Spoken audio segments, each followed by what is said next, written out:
कौसल्या सुप्रजा रामपूर्वा सन्ध्या प्रवर्तते।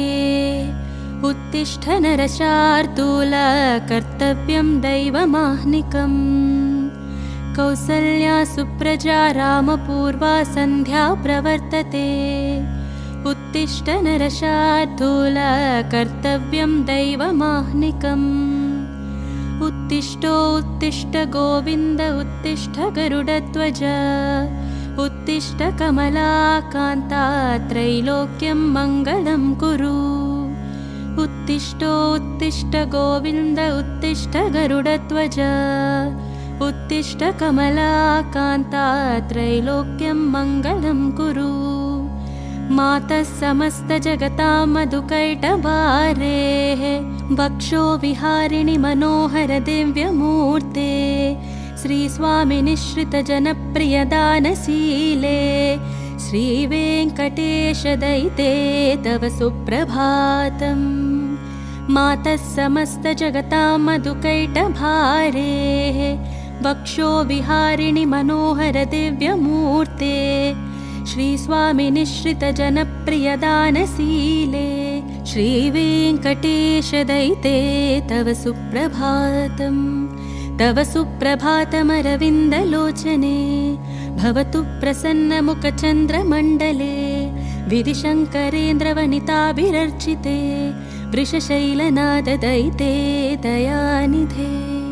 अत्र्यादिसप्तऋषयस्य मुपास्य सन्ध्याम् आकाशसिन्धुकमलानि मनोहराणि। आदाय पादयुगमर्चयुतं प्रपन्ना शेषाद्रिशेखर विभो तव सुप्रभातम्। पञ्चाननाब्जभवषण्मुखवासवाद्याः त्रैविक्रमादिचरितं विभुतास्तुवन्ति। भाषापतिपठितवासरशुद्धिमारात् शेषाद्रिशेखर विभो तव सुप्रभातम्। ईषत्प्रफुल्लसरसीरुहनारिकेलपूगद्रुमादिसुमनोहरपालिकानाम् आवाति मन्दमनिलः सह दिव्यगन्धै शेषाद्रिशेखर विभो तव सुप्रभातम्। उन्मील्य नेत्रयुगमुत्तमपञ्जरस्ताः पात्रावशिष्टकदलीफलपायसानि भुक्त्या सलीलमदकेलिशुका पठन्ति। शेषाद्रिशेखर विभो तव सुप्रभातम्। तन्त्री प्रकर्षमधुरस्वनया विपञ्च्या गायत्यनन्तचरितं तव नारदोऽपि। भाषा समक्रमसकृत्करचाररम्यं शेषाद्रिशेखर विभो तव सुप्रभातम्। भृङ्गावली च मकरन्दरसानुविद्धजङ्कारगीतनिनदैः सह सेवनाय निर्यात्युपान्तसरसी कमलोदरेभ्यः शेषाद्रिशेखर विभो तव सुप्रभातम्। योषागणेन वरदत्नि विमध्यमाने घोषालयेष्णुदधिमन्दनतीव्रघोषाः रोषात् कलिं विदधते ककुभश्च कुम्भा शेषाद्रिशेखर विभो तव सुप्रभातम्। पद्मेशमित्रशतपत्रगतालिवर्गाः हर्तुं श्रियं कुवलयस्य निजाङ्गलक्ष्म्या भेरीनिनादमिव बिभत्रितीव्रनादम् शेषाद्रिशेखर विभो तव सुप्रभातम्। श्रीमन्नभीष्टवरदाखिललोकबन्धो श्रीश्रीनिवास जगदेकदयैकसिन्धो श्रीदेवतागृहभुजान्तरदिव्यमूर्ते श्रीवेङ्कटाचलपते तव सुप्रभातम्। श्रीमन्नभीष्टवरदाखिललोकबन्धो श्रीश्रीनिवास जगदेकदयैकसिन्धो श्रीदेवतागृहभुजान्तरदिव्यमूर्ते श्रीवेङ्कटाचलपते तव सुप्रभातम्। श्रीस्वामी पुष्करनिकाप्लवनिर्मलाङ्गाः श्रेयोर्थिनो हरविरिञ्च सनन्दनाद्याः द्वारे वसन्ति वरवेत्रहतोत्तमाङ्गा श्रीवेङ्कटाचलपते तव सुप्रभातम्। श्रीशेषशैलगरुडाचलवेङ्कटाद्रिनारायणाद्रिवृषभाद्रिवृषाद्रिमुख्याम् आख्यां त्वदीयवसतेरनिशं वदन्ति श्रीवेङ्कटाचलपते तव सुप्रभातम्। सेवापरा शिवसुरेश कृशानुधर्मरक्षोऽम्बुनाथ पवमानधनाधिनाथाः बद्धाञ्जलिप्रविलसन्मिजशीर्षदेशाः श्रीवेङ्कटाचलपते तव सुप्रभातम्। धाटीषु ते विहगराज मृगादिराज नागादिराज गजराज हयादिराजाः स्वस्वादिकारमहिमादिकमर्दयन्ते श्रीवेङ्कटाचलपते तव सुप्रभातम्। सूर्येन्दुभौमबुधवाक्पतिकाव्यसौरिस्वर्भानुकेतुदिविशत्परिषत्प्रदानाः त्वद्दासदासचरमावधिदासदासाः श्रीवेङ्कटाचलपते तव सुप्रभातम्। त्वत्पादधूलिभरितस्फुरितोत्तमाङ्गाः स्वर्गापवर्गनिरपेक्षनिजान्तरङ्गाः कल्पागमाकलनयाकुलतां लभन्ते श्रीवेङ्कटाचलपते तव सुप्रभातम्। त्वत्कोपुराग्रशिखराणि निरीक्षमाणाः स्वर्गापवर्गपदवीं परमां श्रयन्तः मर्त्या मनुष्यभुवने मतिमाश्रयन्ते श्रीवेङ्कटाचलपते तव सुप्रभातम्।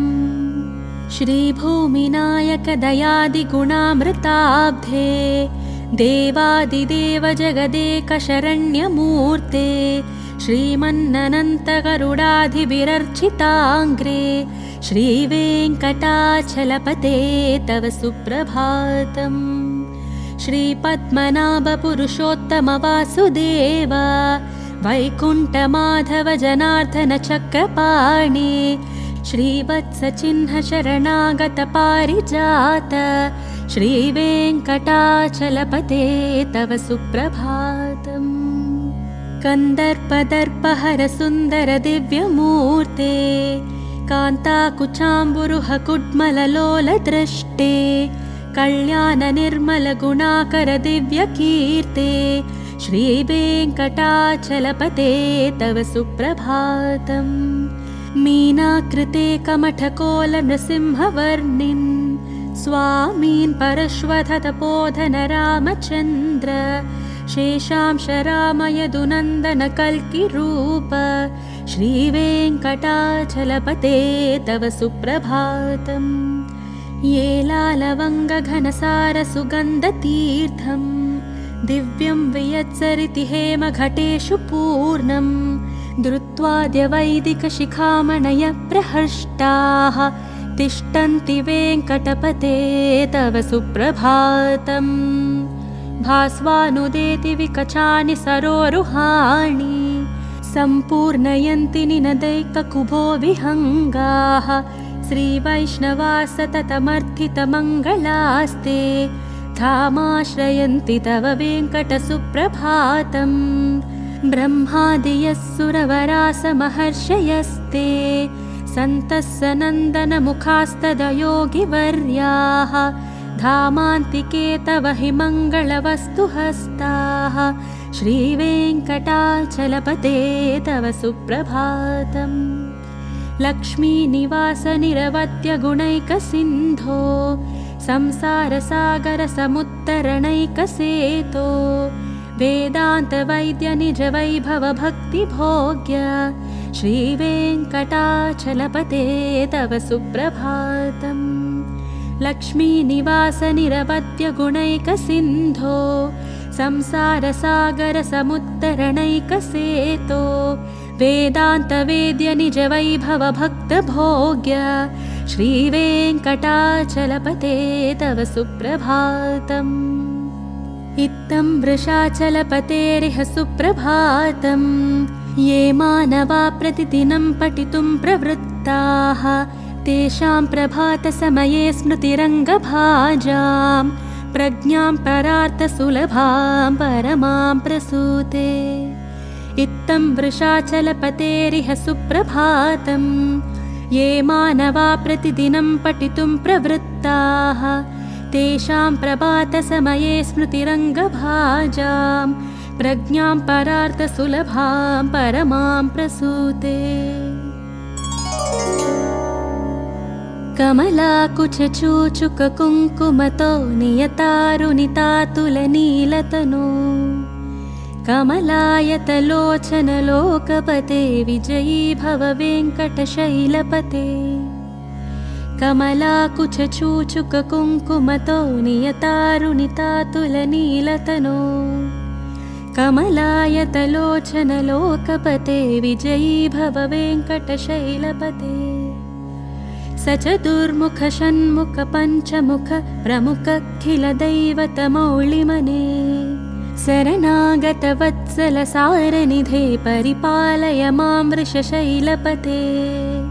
अतिवेलतया तव दुर्विषहैरनुवेलकृतैरपराधिशतैः भरितं त्वरितं वृषशैलपते परया कृपया परिपाहि हरे। अधिवेङ्कटशैलमुदारमतेर्जनताभिमतादिकदानरतात् परदेवतया गदितानि गमयि कमलादयितान्न परङ्कलये। कलवेणुरवावशगोपवधूशतकोटिवृतात् स्मरकोटिसमात् प्रतिपल्लविकाभिमतात् सुखदात् वसुदेवसुतान्न परङ्कलये। अभिरामगुणाकरदाशरदे जगदेकदनुर्धर धीरमते। रघुनायक राम रमेश विभो वरदो भवदेव दयाजलधे। अवनीतनया कमनीयकरं रजनीकरचारुमुकाम्बुरुहम् रजनीचरराजतमोमिहिरं महनीयमहां रघुराममये। सुमुखं सुहृदं सुलभं सुखदं स्वनुजं च सकायममेघशरम् अपहाय रघुत्वयमन्यमहं न कदञ्चन कञ्चन जातु भजे। विना वेङ्कटेशं ननाथो ननाथ सदा वेङ्कटेशं स्मरामि स्मरामि। हरे वेङ्कटेश प्रसीद प्रसीद प्रियं वेङ्कटेशं प्रयच्छ प्रयच्छ। विना वेङ्कटेशं ननाथो ननाथ सदा वेङ्कटेशं स्मरामि स्मरामि। हरे वेङ्कटेशं प्रसीद प्रसीद प्रियं वेङ्कटेशं प्रयच्छ प्रयच्छ। अहं दूरदस्ते पदाम्भोजयुग्म प्रणामे च यागत्य सेवां करोमि। सकृत्सेवया नित्यसेवाफलं त्वं प्रयच्छ प्रयच्छ प्रभो वेङ्कटेश। अज्ञानिना मया दोषान् शेषान् विहितान् हरे। क्षमस्वत्वं क्षमस्वत्वं शेषशैलशिखामणे।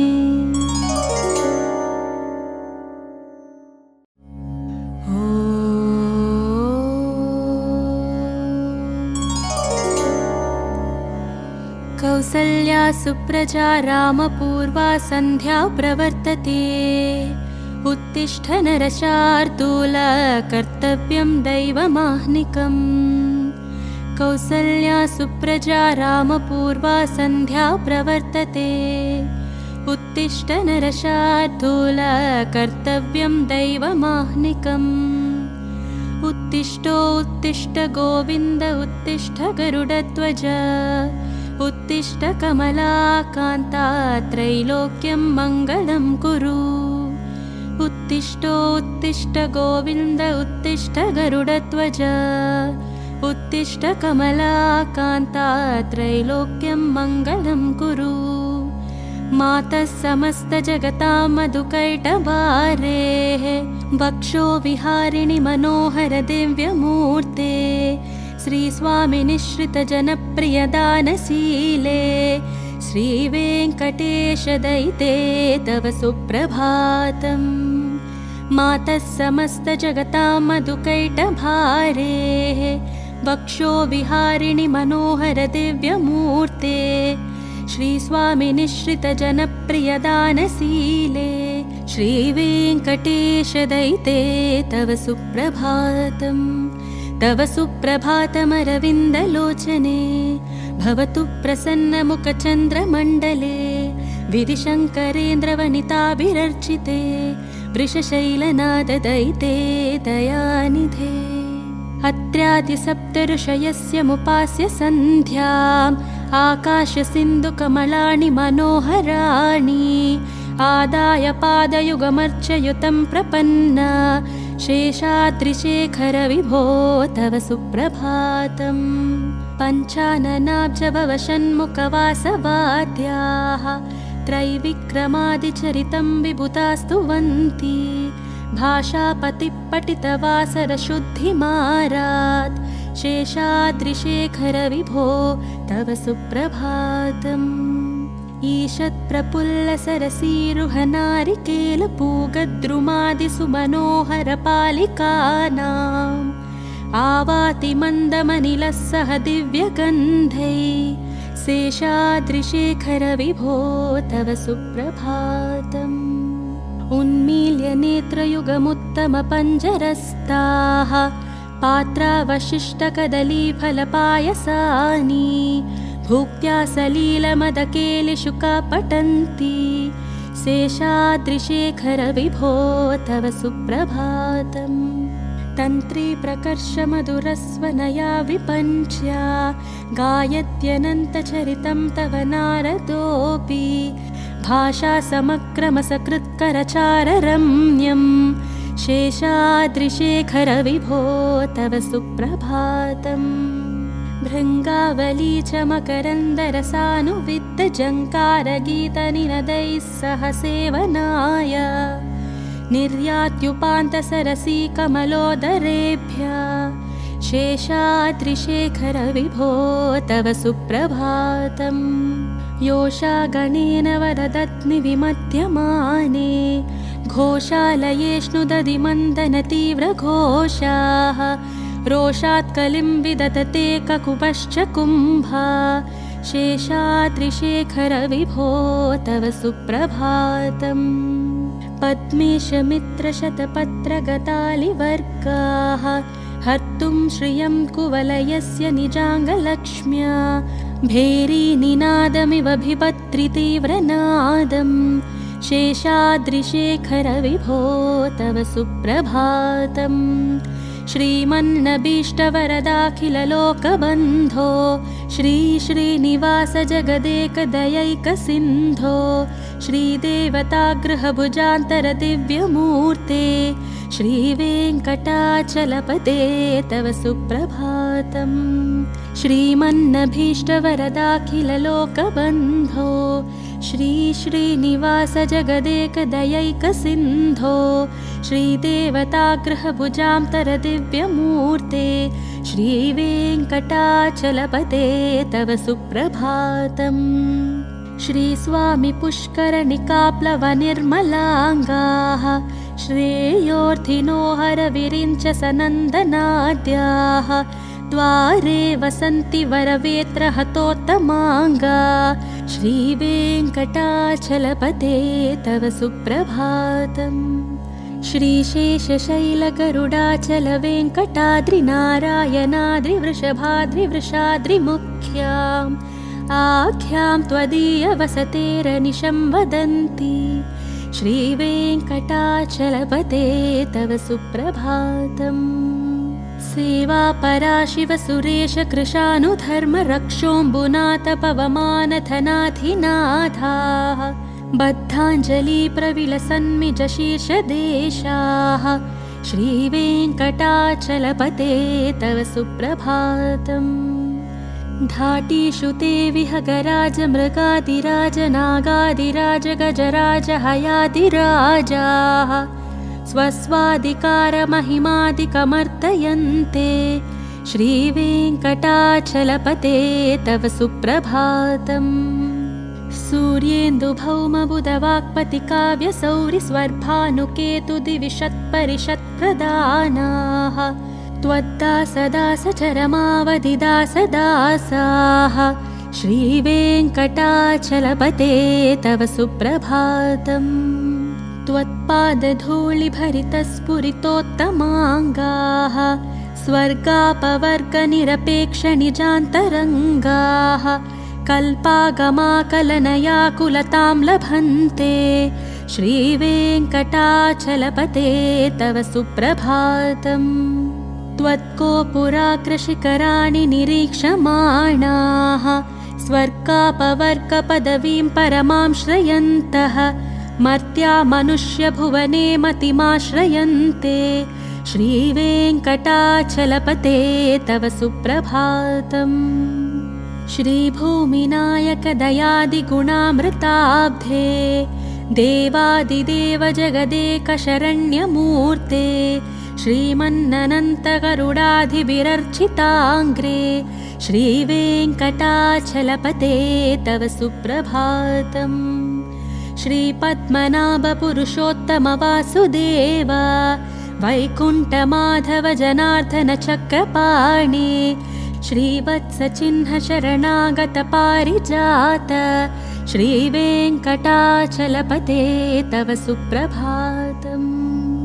कन्दर्पदर्पहरसुन्दरदिव्यमूर्ते कान्ताकुचाम्बुरुहकुड्मललोलदृष्टे कल्याणनिर्मलगुणाकरदिव्यकीर्ते श्रीवेङ्कटाचलपते तव सुप्रभातम्।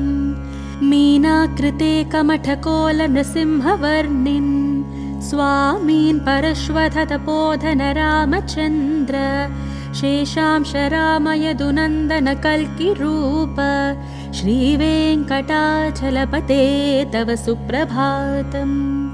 ये लालवङ्गघनसारसुगन्धतीर्थम् दिव्यं वियत्सरिति हेमघटेषु पूर्णम् धृत्वाद्यवैदिकशिखामणयप्रहृष्टाः तिष्ठन्ति वेङ्कटपते तव सुप्रभातम्।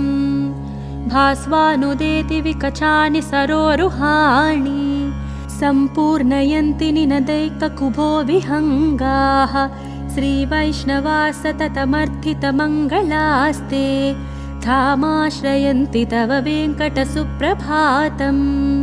ब्रह्मादियः सुरवरासमहर्षयस्ते सन्तः सनन्दनमुखास्तदयोगिवर्याः धामान्तिके तव हि मङ्गलवस्तुहस्ताः श्रीवेङ्कटाचलपते तव सुप्रभातम्।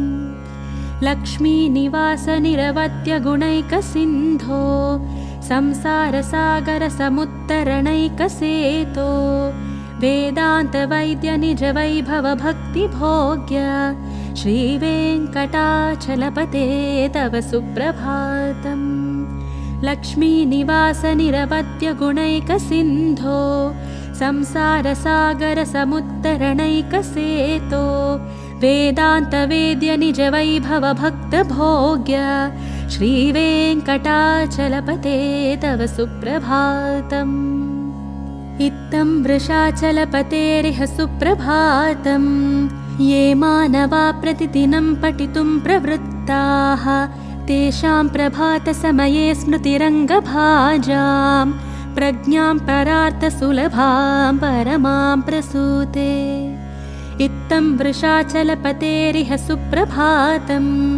ये मानवा प्रतिदिनं पठितुं प्रवृत्ताः तेषां प्रभातसमये स्मृतिरङ्गभाजां प्रज्ञां परार्थसुलभां परमां प्रसूते।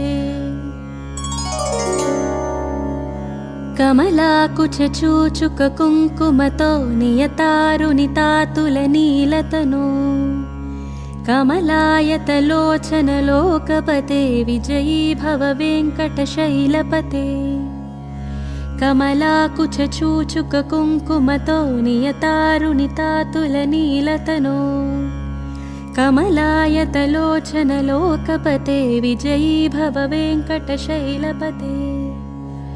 स चतुर्मुख षण्मुख पञ्चमुख प्रमुखखिलदैवतमौलिमने शरणागतवत्सलसारनिधे परिपालय मां वृषशैलपते अतिवेलतया तव दुर्विषहैरनुवेलकृतैरपरादिशतैः भरितं त्वरितं वृषशैलपते परया कृपया परिपाहि हरे अधिवेङ्कटशैलमुदारमतेर्जनताभिमतादिकदानरतात् परदेवतया गदितानि गमै कमलादयितान्न परङ्कलये कलवेनुरवावशगोपवधू शतकोटिवृतात् स्मरकोटिसमात् प्रतिपल्लविकाभिमतात् सुखदात् वसुदेवसुतान्न परङ्कलये अभिरामगुणाकरदाशरदे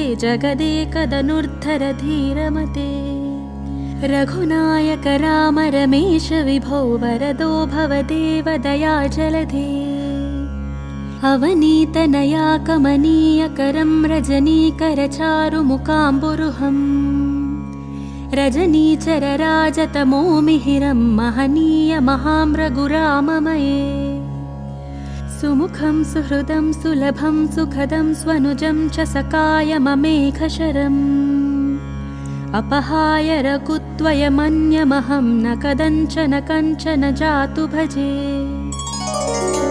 विना वेङ्कटेशं ननाथो ननाथ सदा वेङ्कटेशं स्मरामि स्मरामि हरे वेङ्कटेश प्रसीद प्रसीद प्रियं वेङ्कटेशं प्रयच्छ प्रयच्छ विना वेङ्कटेशं ननाथो ननाथ सदा वेङ्कटेशं स्मरामि स्मरामि हरे वेङ्कटेशं प्रसीद प्रसीद प्रियं वेङ्कटेशं प्रयच्छ प्रयच्छ अहं दूरदस्ते पदाम्भोजयुग्म प्रणामे च यागत्य सेवां करोमि सकृत्सेवया नित्यसेवाफलं त्वं प्रयच्छ प्रयच्छ प्रभो वेङ्कटेश अज्ञानिना मया दोषान् शेषान् विहितान् हरे क्षमस्व त्वं शेषशैलशिखामणे।